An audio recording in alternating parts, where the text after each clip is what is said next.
The muddy water hit Zola Adeyemi before she even saw the bucket. Cold, filthy water splashed across her white graduation gown, soaking the fabric and leaving dark stains that spread like bruises. The laughter came a heartbeat later. It echoed through the hallway leading to Haidong Global University's grand auditorium, where proud families waited to celebrate years of sacrifice. A student lowered the empty bucket and smirked. "I told you," he said loudly enough for everyone nearby to hear. "No matter what you wear, you'll always look like you don't belong here." Another student lifted a phone to record. "Smile," she mocked. "This will be your only graduation memory."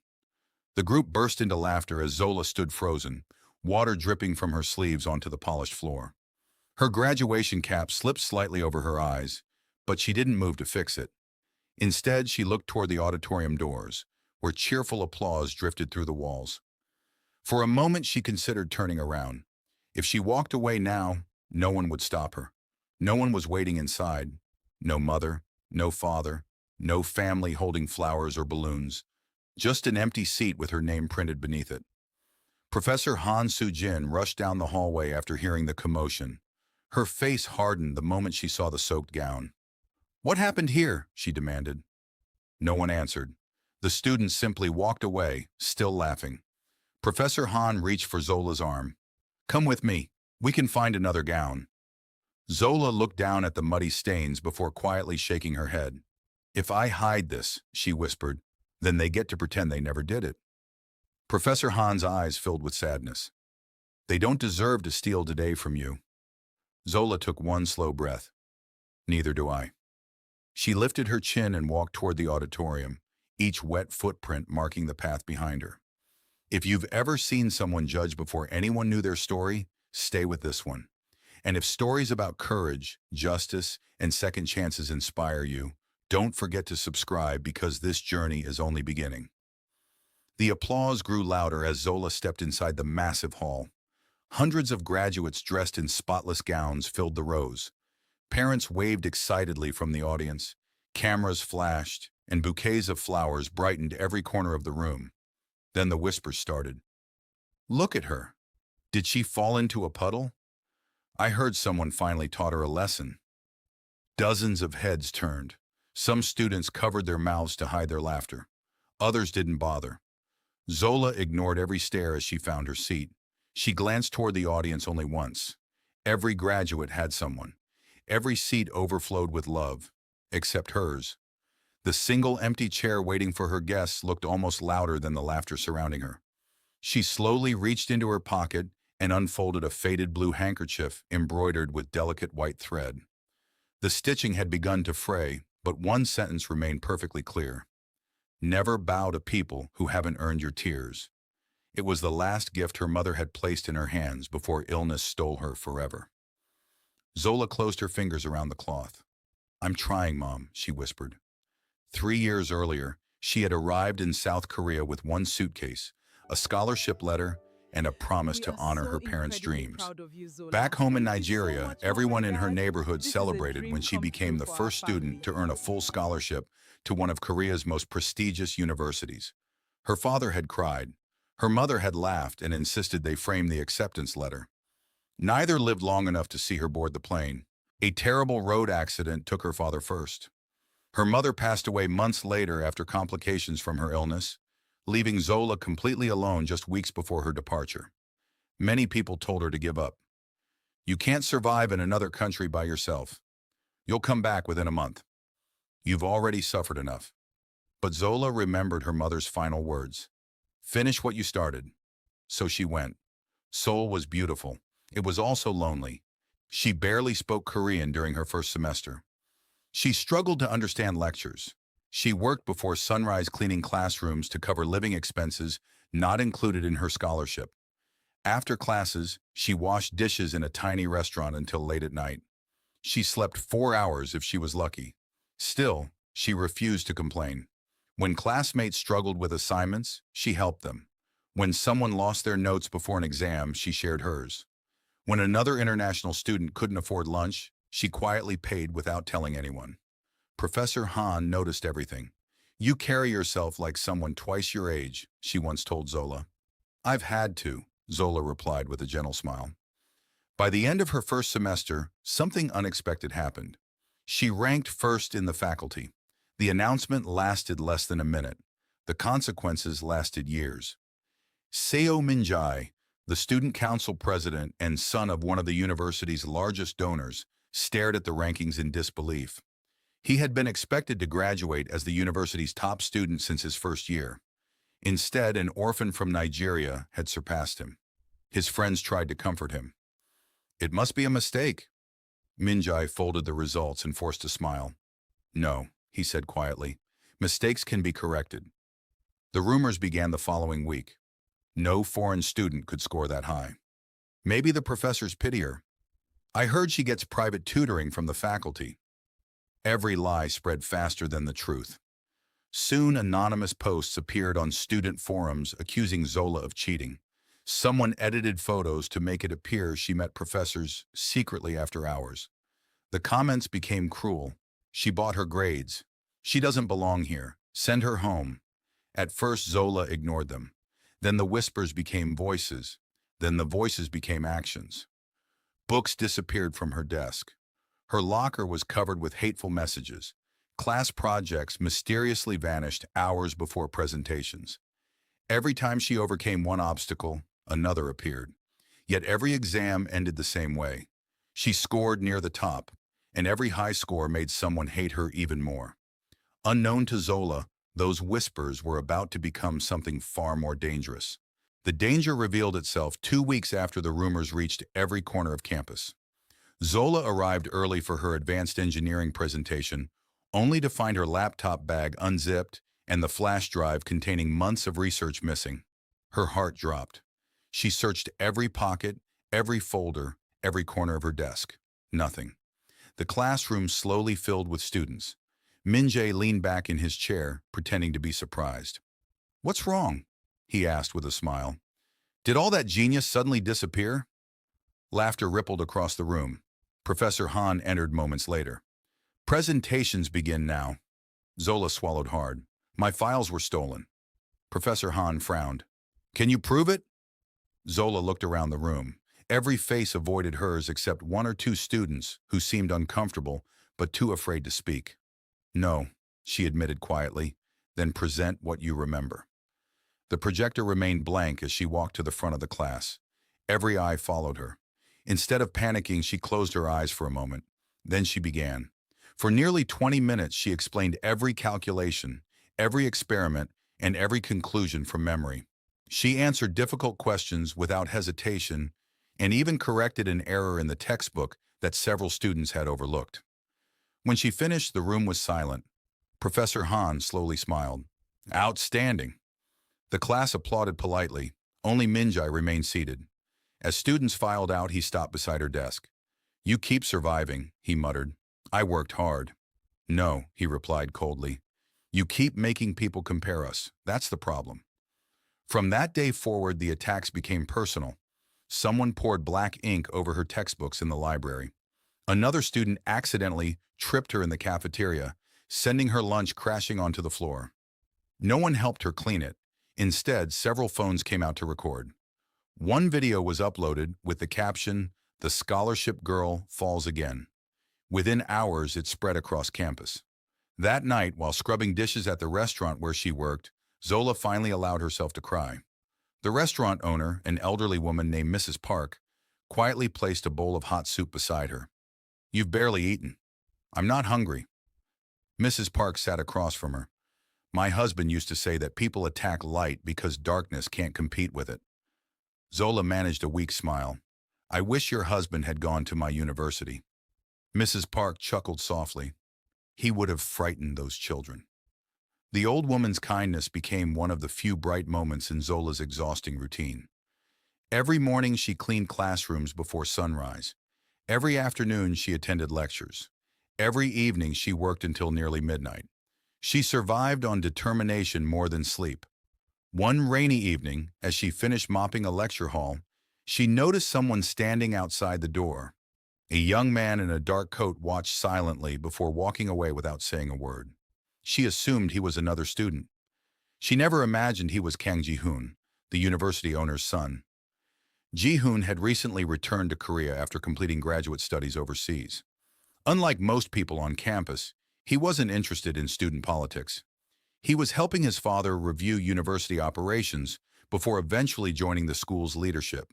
While examining reports, one file kept appearing.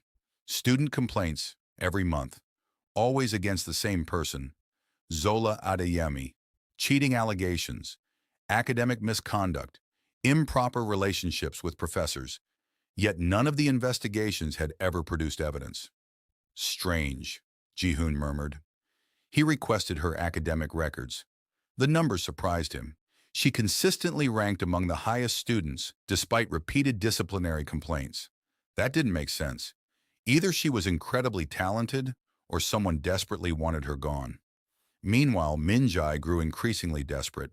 Final year rankings approached, and despite every obstacle, Zola still held the highest cumulative score. He slammed his fist against a cafe table. "This ends before graduation." One of his friends hesitated. "We've already gone too far." Min-jae stared at him. "If she becomes valedictorian, my father will never forgive me." "So what are you planning?" Min-jae lowered his voice. "Something she'll never recover from." The friend looked uneasy. "You're talking about ruining her life." "I'm protecting mine." Days later, Professor Han called Zola into her office. She closed the door before speaking. Someone filed another complaint. Zola's shoulders sagged. "What is it this time?" "They claim you altered examination papers." Zola stared in disbelief. "I've never even touched an examination paper." "I know." "Will they believe me?" Professor Han didn't answer immediately. "The committee will investigate." "Again?" "I'm afraid so." As Zola left the office, she noticed several students whispering outside. One deliberately spoke louder. "They should deport her." Another laughed. "After they expel her." She kept walking. Inside her pocket, her fingers found her mother's blue handkerchief. She squeezed it tightly until the shaking stopped. Later that evening, Ji-hoon met Professor Han for the first time. "You asked to see me?" he said. She nodded. "I've taught here for 23 years. I've never broken confidentiality. But I'm asking you to look beyond paperwork." She handed him copies of Zola's graded exams. "Read these." Ji-hoon spent nearly an hour studying them. Perfect calculations, detailed explanations, elegant problem solving. "This is exceptional." "It is." "So why all the accusations?" Professor Han leaned forward. "That's exactly what I want you to discover." Ji-hoon looked at the exam papers again, then at the list of complaints. The dates didn't match. The accusations always appeared immediately after Zola achieved something important. Top exam, another complaint. Research award, another complaint. Scholarship renewal, another complaint. It wasn't random. Someone was following a pattern. As he left Professor Han's office, he made a quiet promise to himself. "If she's innocent, I'll prove it." He had no idea that the deeper he dug, the more powerful the people behind the conspiracy would become. And hidden inside the university's records was one secret that could destroy careers, expose corruption, and change Zola's graduation day forever. If you're rooting for Zola, let me know in the comments. The truth is closer than anyone realizes, but when it finally comes out, it will shake the entire university. Ji-hoon barely slept that night. By sunrise, he was back inside the administration building, comparing archived grade reports with the official records stored in the university database. At first, the differences seemed minor. Then one file caught his attention. Zola's final examination score had been changed. Not once, 3 different times. He frowned. The professor gave her 98. He opened another record. The department entered 92, then another. The official transcript says 87. Someone had been lowering her grades after they were submitted. His pulse quickened. He copied every document onto a secure drive before anyone could erase them. Just then, the office door swung open. A senior administrator froze. "What are you doing here?" Ji-hoon calmly closed the file. "Reviewing university records." The man's face turned pale.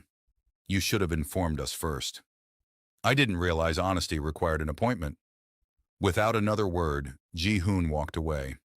The administrator immediately reached for his phone. "We have a problem," he whispered. "He's looking at the files." Graduation morning arrived beneath clear blue skies. Parents carried flowers through the front gates. Children ran across the courtyard. Photographers hurried from family to family, capturing smiling faces.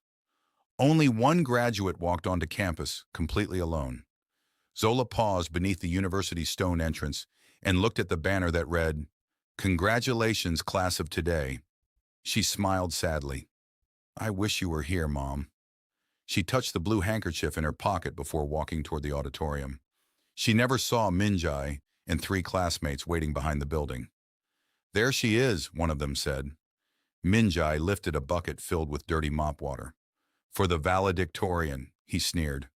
The water crashed over Zola's gown. The bucket rolled across the pavement. Phones immediately began recording. One student laughed so hard he nearly dropped his camera. Another shouted, "Now she matches the lies." Zola closed her eyes, not because of the water, because she refused to let them see her cry. Professor Han rushed outside. "What have you done?" No one answered. The students disappeared into the crowd. Professor Han grabbed Zola's hands. "Please, we can still change your gown." Zola slowly shook her head. "No, they'll laugh. They already are." Professor Han's voice cracked. "You don't deserve this." "No," Zola whispered, "but I deserve to graduate." She walked into the auditorium wearing the stained gown. The whispers spread like wildfire. When her name was finally called, she climbed the stage one trembling step at a time. She searched the audience. Every graduate was embraced by cheering family. Her section remained empty. Then came the final blow. A senior administrator stepped forward and took her diploma away before she could touch it. "Ladies and gentlemen," he announced into the microphone, "due to unresolved allegations of academic misconduct, this student's degree is temporarily suspended pending final review." The hall exploded with whispers. Someone clapped. Minjai smiled. Another student was crowned valedictorian. Zola stood perfectly still. Years of sleepless nights, years of loneliness, years of believing that truth would eventually matter. Gone. She slowly removed her graduation cap. "I'm sorry, Mom," she whispered. Turning away from the stage, she began walking toward the exit. No one stopped her, until a calm voice echoed across the auditorium. "Miss Adeyemi?" The entire hall turned. Kang Ji-hoon stood from the front row. "Please don't leave." Beside him, Chairman Kang Dae-hyun rose in confusion. "Ji-hoon?" "Father," Ji-hoon said firmly, "before this ceremony continues, everyone deserves to see the truth." The giant screen behind the stage flickered to life. Security footage appeared. The audience watched in stunned silence as Minjai and his friends dumped muddy water over Zola's gown minutes before the ceremony. Gasps echoed through the hall. Then came screenshots of private group chats, messages celebrating every rumor, plans to steal her assignments, instructions to spread false accusations. The room fell silent. Ji-hoon clicked again. Original examination records filled the screen. "These are the professor's submitted grades," he said. Another click. "And these are the grades entered into the university system." Every score had been lowered. Every alteration benefited the same student. "Seo Minjai." Ji-hoon looked directly at the chairman. "Someone inside this university manipulated academic records for years." The chairman's face turned white. "Is this verified?" Professor Han stepped forward carrying sealed copies of archived records. "I preserved the originals because I feared this day would come." Ji-hoon nodded. The investigation against Miss Adeyemi was also fabricated. Every accusation was filed by the same small group of students, supported by administrators who ignored the evidence. The chairman slowly turned toward Minjai. "Is any of this false?" Minjai opened his mouth. Nothing came out. Security officers approached. The auditorium was so quiet that the sound of their footsteps echoed across the stage. Chairman Kang walked toward Zola. For several seconds, he simply looked at the mud covering her gown. Then he bowed, a deep public bow. Miss Adeyemi, he said, his voice heavy with regret, on behalf of this university, I sincerely apologize.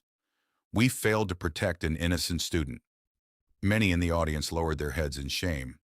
The chairman accepted the diploma from the administrator who had withheld it. He tore up the suspension notice. Then he addressed the crowd. Effective immediately, the false disciplinary case is dismissed. The manipulated records are restored. The administrators involved are terminated pending criminal investigation. The students responsible will face the highest disciplinary action permitted. He turned back to Zola. There is one more correction. An assistant hurried forward carrying a clean graduation gown and the university's highest academic medal. The chairman gently removed the stained robe from Zola's shoulders and replaced it with a new one. Then he placed the valedictorian medal around her neck. Our true top graduate, he announced proudly, Miss Zola Adeyemi. For a heartbeat, no one moved. Then Professor Han began clapping. Mrs. Park, who had quietly slipped into the back of the auditorium after closing her restaurant for the morning, stood with tears streaming down her face and applauded. One by one, the audience rose to their feet. The applause grew louder, then louder still. It became a thunderous standing ovation that filled every corner of the hall. Zola reached into her pocket and unfolded her mother's blue handkerchief. One tear landed on the faded fabric. This time, it wasn't a tear of loneliness. It was a tear of victory. She looked toward the empty seat where her parents would have been and smiled. We finished what we started. The chairman quietly said, From today, you will never have to wonder if you belong here again. Zola nodded. She had arrived in Korea with nothing but hope. She left that stage with something no one could ever steal again: her dignity. If Zola's journey touched your heart, share this story with someone who needs hope. Leave a comment telling us what moment moved you most, and don't forget to subscribe. Sometimes the world applauds the loudest only after the truth finally finds its voice.